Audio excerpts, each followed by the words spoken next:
Hello YouTube, this is Fallon. I'm going to do a boot up test. This is my HP 210 1001SA to be exact, and what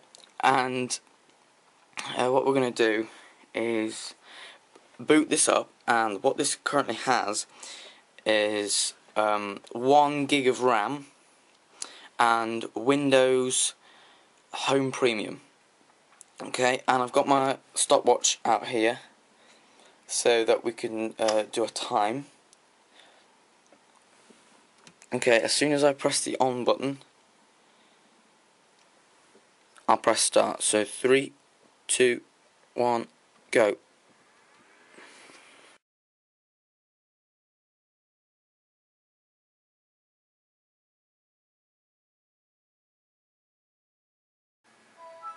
There.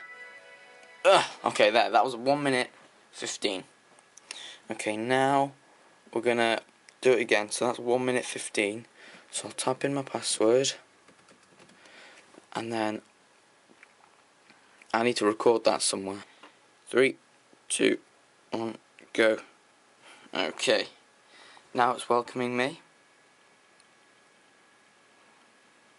As you can see, I've got Windows Home Premium. Done. Okay. 13 seconds. You'd say it was about 13 seconds.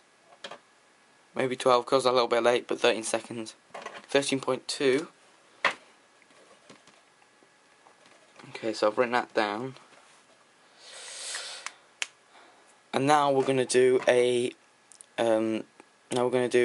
test with the 2 gigabytes of RAM inserted in the computer. Now the 2 gigabyte of RAM is installed in my computer. I'm going to do a from boot up to password, and then I type in my password and press enter. It's from password to desktop. So I've got my phone ready, my stopwatch ready. Okay, and 3, 2, 1, go.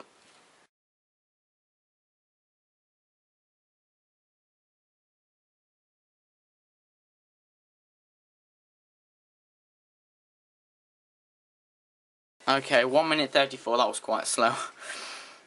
As I said before, this might not make any difference at all. So, now we've done that. Now I'm gonna press enter, and we're gonna start the stopwatch again. Okay, so let me type in my password. Okay. Reset. 3, 2, 1, go. Okay, done. That was about 13.4 seconds. Okay, so that's with the 2 gigabyte of RAM installed. Yes, I think it's slower, but it depends what you've got on your hard drive if it's running slow, because you've got lots of programs. Okay.